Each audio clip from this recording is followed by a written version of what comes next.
Hello everyone. This is a long overdue video about cavalry, and this has been made from having played against and having tutored and taught cavalry tactics and developed them ourselves in our team of WTC players in the Danish national team. This is my video about how to play cavalry. Now, one thing I will note up front, being a British player myself, I don't actually play cavalry myself, but I have played against quite a lot of cavalry armies and cavalry players of different skill levels and different nationalities. So I do know quite a bit about what is done, and having been a very close partner with some of the WTC players on the Danish national team that do play cavalry, we were developing their tactics and their play styles together. That is not the place I'm coming from when I'm talking about this. And all of the tactics here are tactics that these cavalry players play and have taught me, or I have taught them. So that is it.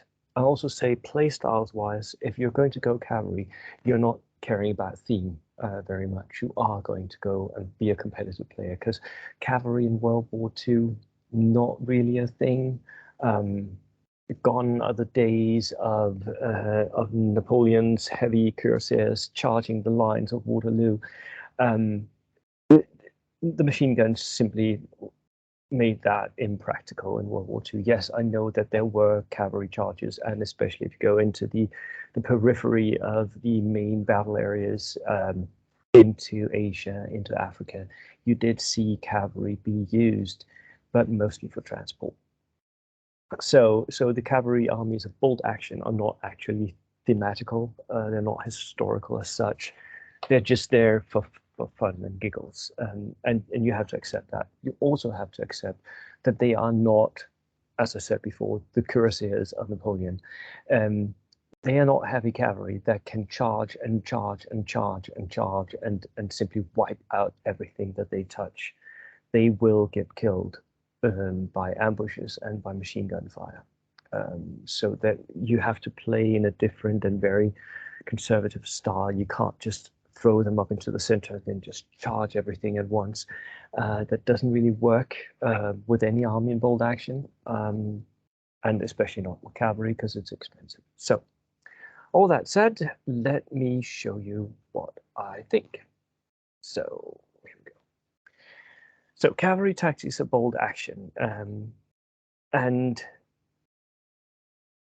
there are three types of builds that I see being used. There is the assault build, which is typically 6 to 10 men, 10 men being the way upper limit.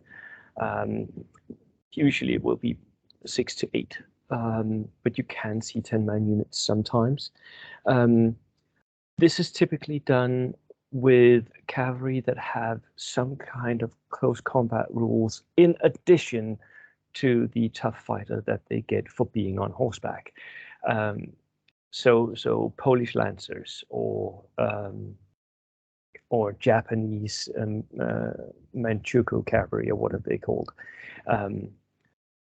Or if you even go like way berserk of history, you can actually, for the British, you can make camel cavalry that are Maori. So again, have extra close combat abilities.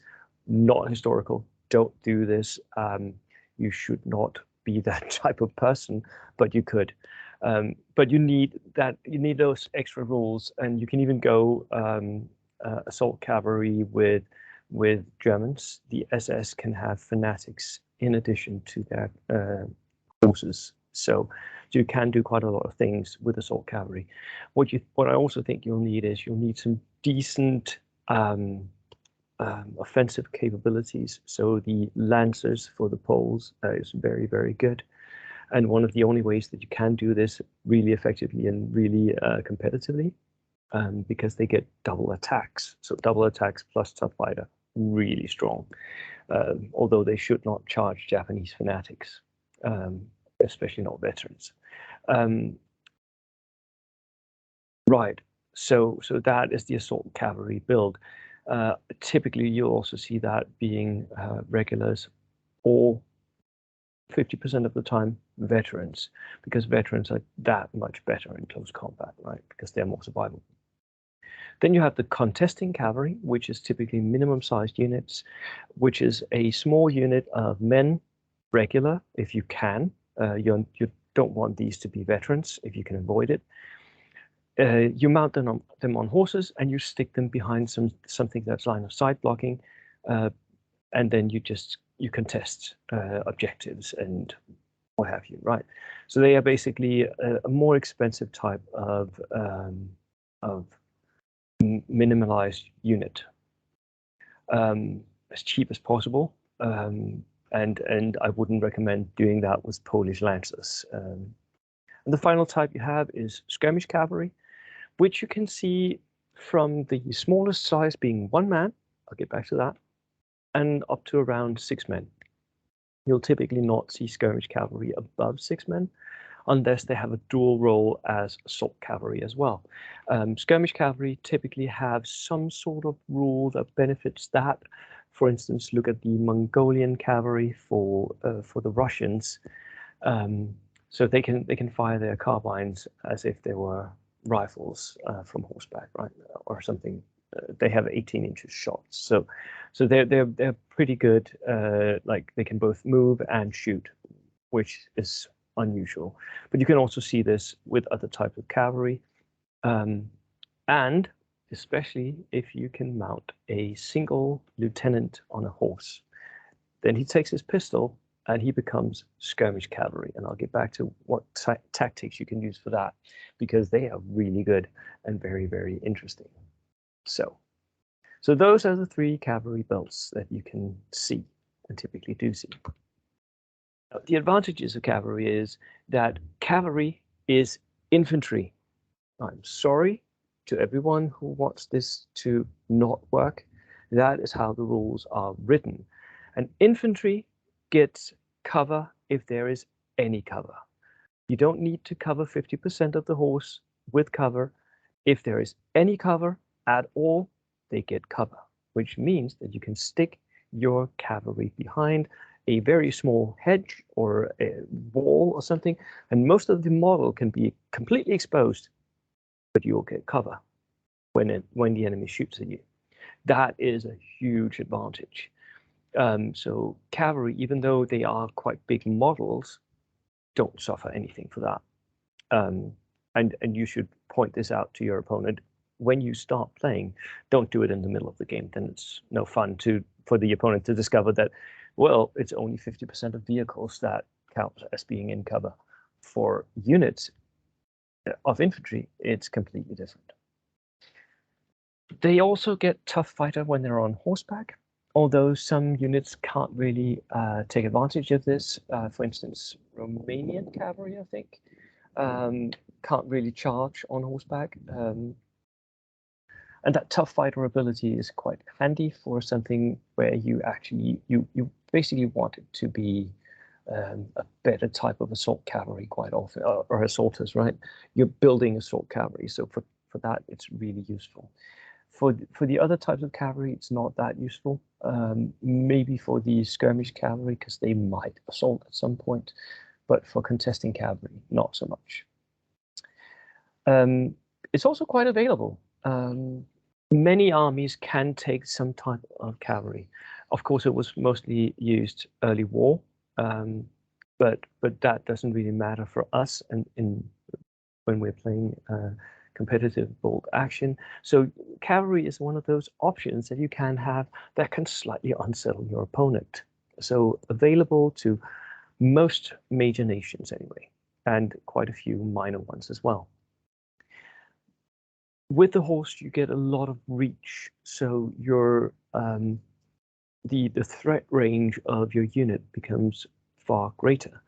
An 18-inch charge from a cavalry unit is quite a lot, and combined with the maneuverability that they have, because they don't have any like movement restrictions, they're moving like infantry, they can just pop with whichever way you want them to go.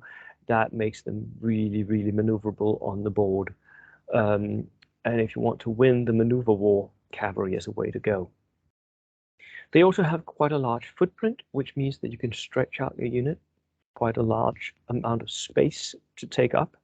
Especially good if you're going with chargers, because then that means you have a lot more of the board covered. But there are detriments to this large footprint as well.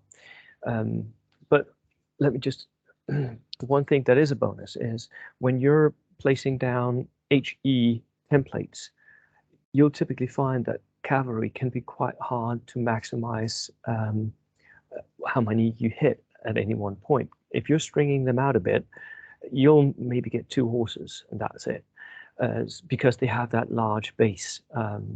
That is really, really good. So the large footprint is a benefit. And they, of course, have recce, or not recce, they have that escape move, which is really beneficial for people on horseback, because they can't really be trapped if they don't want to be.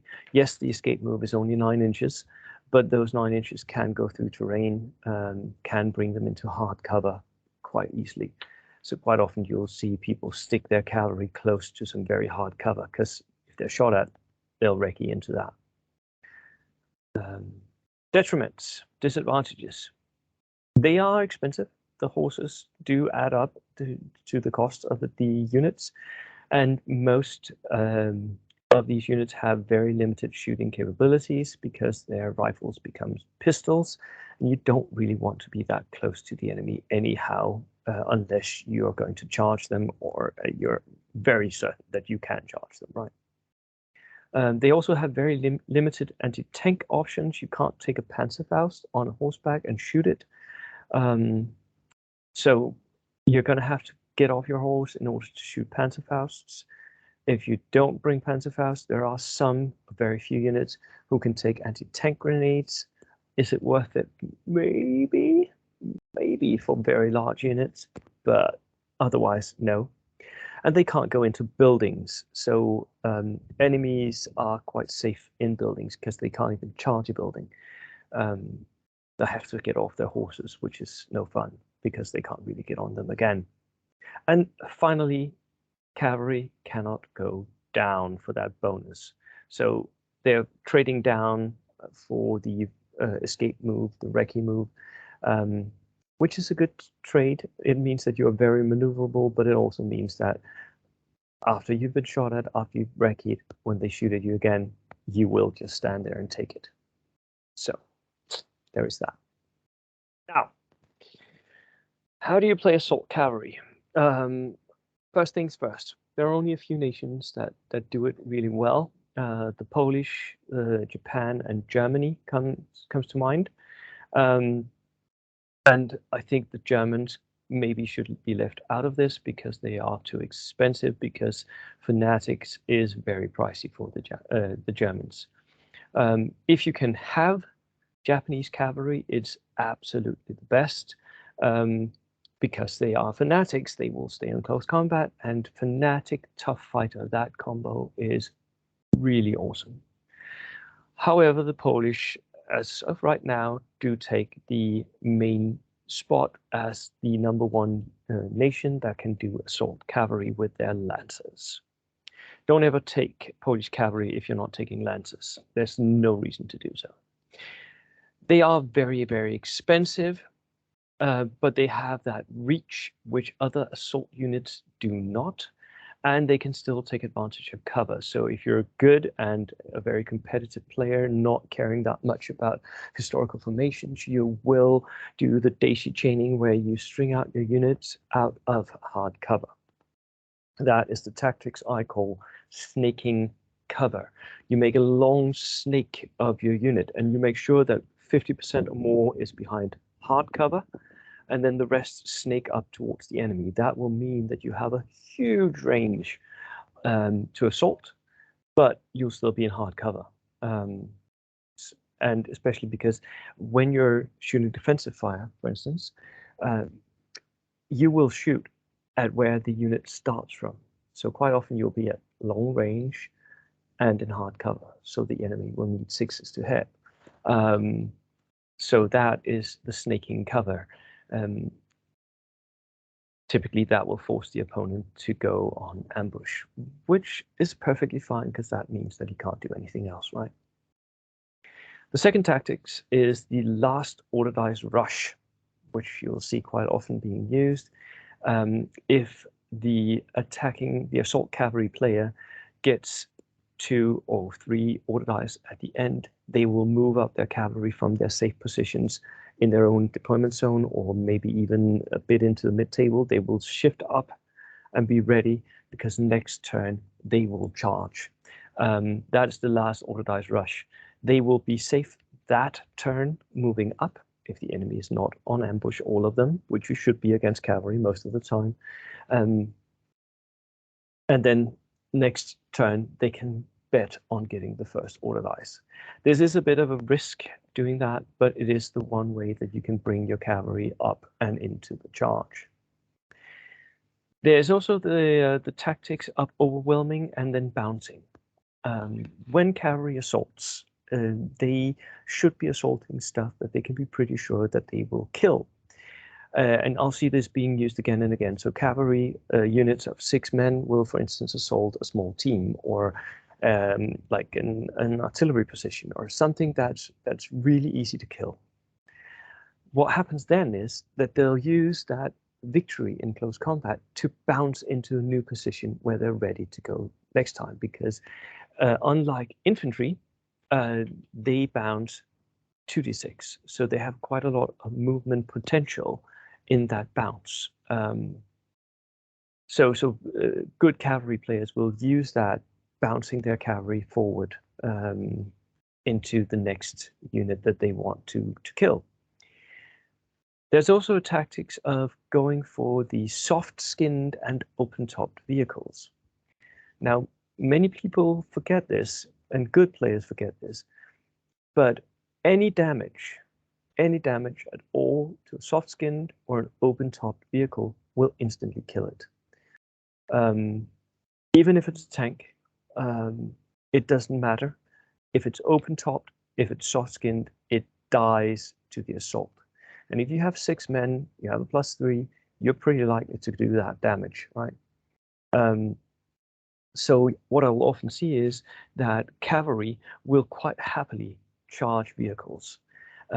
If they don't kill it, they'll use it for a bounce. If they do kill it, they'll still use it for a bounce.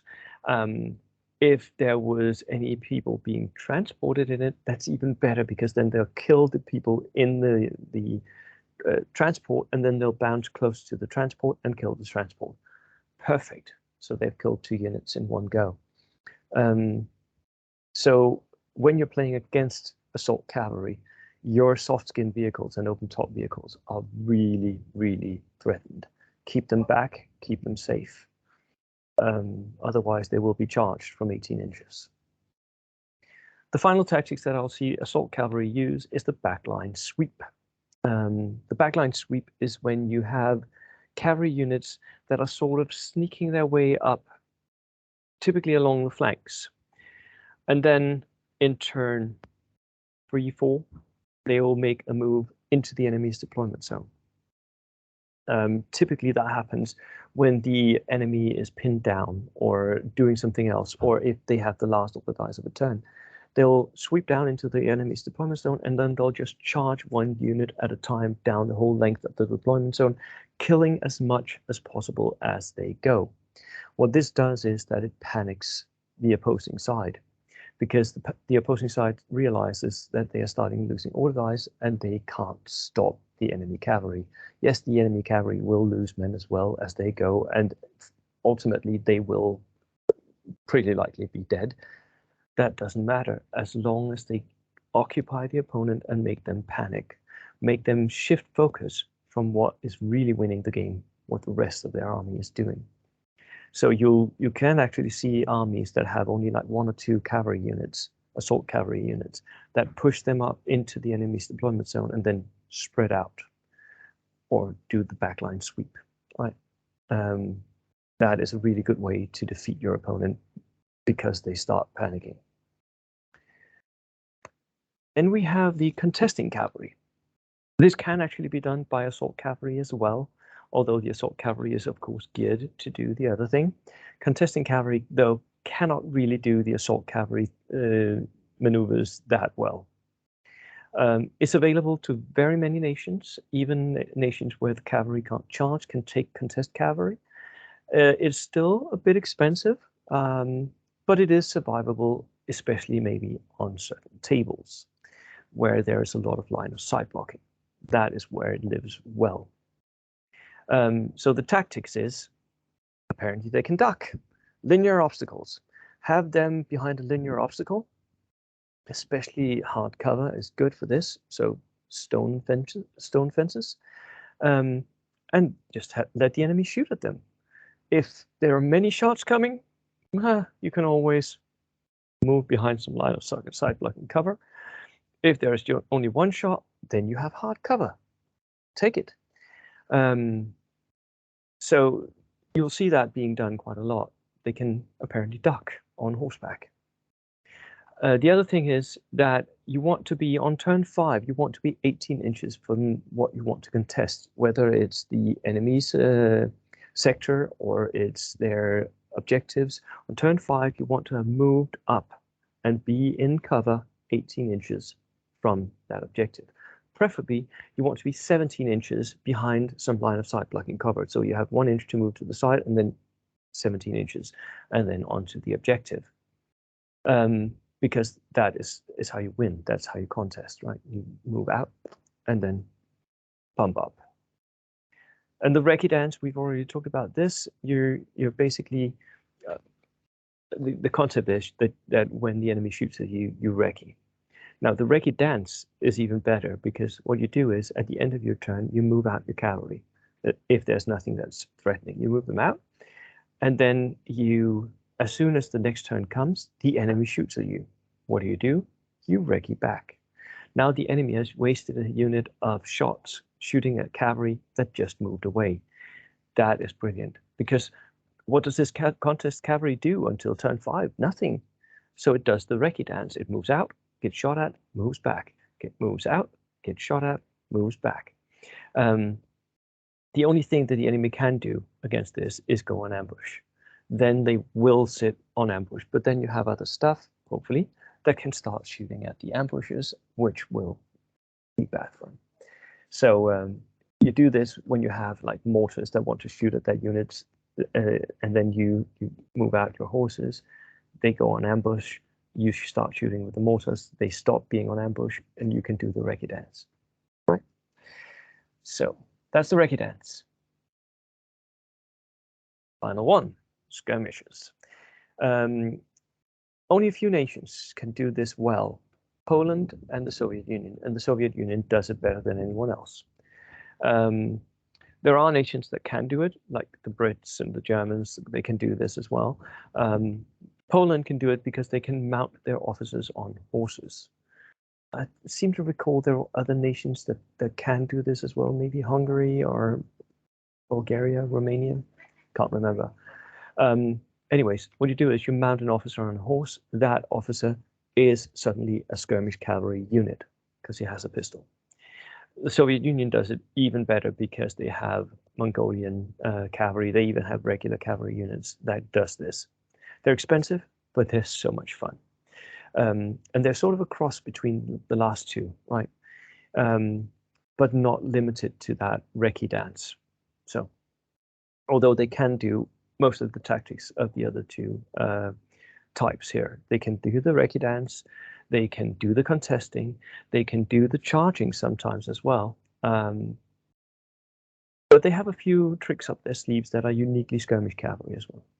The first one is the last order dice shots. So you get to the end of the turn, you get the last order dice.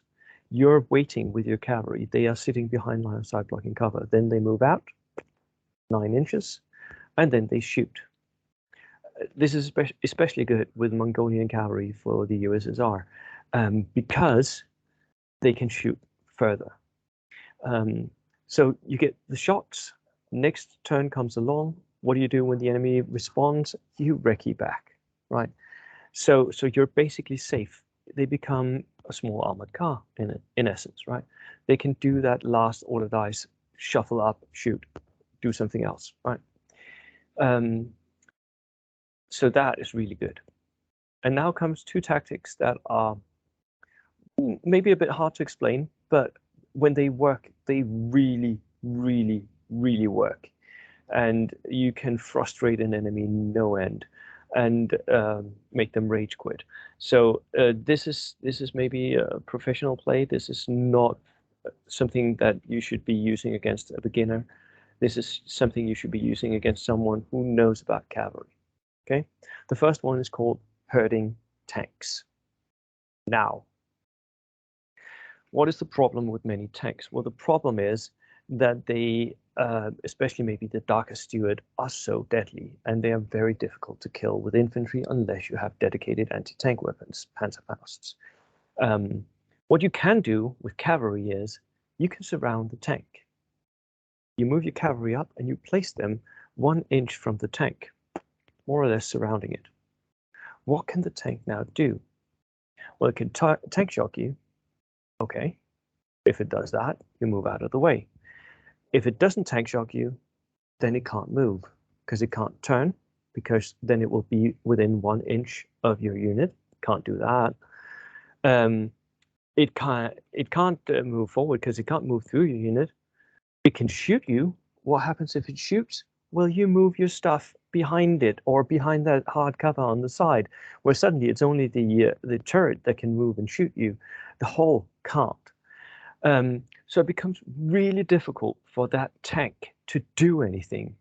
That is herding tanks, because you're basically surrounding the herd of the tank with your cavalry, like sheepdog, basically, that herds that tank into doing specific things that you want it to do. It is immensely frustrating to play against. It is really, really not fun to play against, but it's perfectly valid and it's very fun to do. The final one that you can do is what I call the Horo Shuffle. And this is specifically designed to be a tactics used against the Japanese Horo. But you can use it against other similar vehicles, right? Vehicles which are front-facing in their shots and are open-topped or soft-skinned. What you do is you take your skirmish cavalry and you move it up to the side of that vehicle. You place it 1 inch from the side of that vehicle. You can even place it in front of that vehicle as well. And then you shoot the vehicle. Ping. You'd give it a pin. Next turn comes along. The vehicle wants to retaliate. What does it do? Well, if it shoots at you, you're wrecking away down to the side or to the rear. If you're actually on the side of the vehicle, it can't do a thing. It can move up and it can turn, but it can't actually shoot you. So you'll be perfectly safe moving to the side of that vehicle. So especially if you can be on the side of a vehicle with most of the enemy army on the other side of the vehicle, then you're perfectly safe because they can't even shoot at you, right? And then you just, every turn you move up, boom, you give it a pin.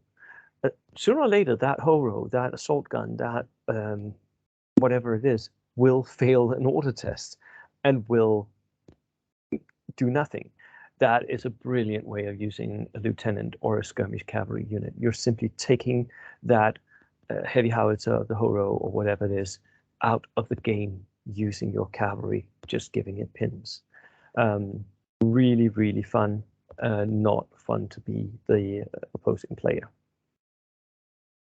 Oh, that was my my cavalry tactics for you guys. Use them. I would say start with 1 or 2 units of cavalry, because you don't need that many to start with. You don't need a whole cavalry army. That is very difficult to play against and play with. So, but use smaller units of cavalry. They're really good. Right. Goodbye.